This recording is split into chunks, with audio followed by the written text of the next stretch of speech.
ભાજપ અનુસૂચિત જાતિ મોરચા દ્વારા રાષ્ટ્રીય બંધારણ દિવસની ઉજવણીના ભાગરૂપે સંવિધાન પોથીની ગૌરવ યાત્રા યોજાઈ હતી. વડોદરામાં ભારતીય જનતા પાર્ટી અનુસૂચિત જાતિ મોરચા દ્વારા મંગળવારે રાષ્ટ્રીય બંધારણ દિવસની ઉજવણીના ભાગરૂપે સંવિધાન પોથીની ગૌરવ પદયાત્રા યોજવામાં આવી હતી. વિશ્વનું સૌથી લાંબુ લખાયેલું સંવિધાન એટલે ભારતના સંવિધાનની પોથી એમએસની ફાઇન આર્ટ્સ ફેકલ્ટી ખાતેથી સંવિધાન પોથીની પદયાત્રા નીકળી હતી અને કમાટીબાગ ખાતે આવેલ સંકલ્પ ભૂમિ ખાતે પૂર્ણ થઈ હતી.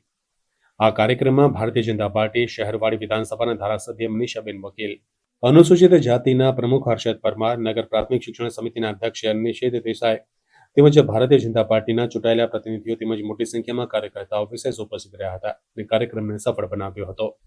આ એકતાનો દિવસ છે કે બધા જ પહેલાં ભારતીય છે અને બીજી બધી વાત પછી આવે છે.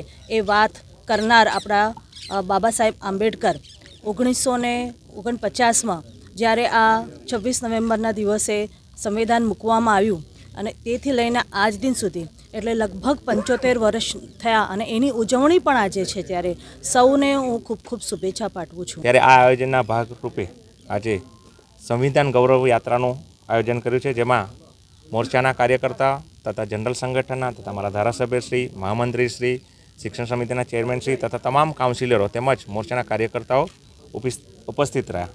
આ દિવસને અમે સૌ અનુસૂચિત સમાજના લોકોએ પણ ગર્વની લાગણી અનુભવી છે કે આજના દિવસને આ સંવિધાન દિન તરીકે જ્યારે ઘોષિત કર્યો છે ત્યારે અમે પણ ખૂબ ખૂબ માન્ય વડાપ્રધાનશ્રીનો પણ આભાર માનીએ છીએ અને સાથે ભારત રત્ન બાબા સાહેબને પણ દિલથી નમન કરીએ છીએ કે અમને જે સન્માન આપ્યું છે એ બાબા સાહેબના આભારી છે.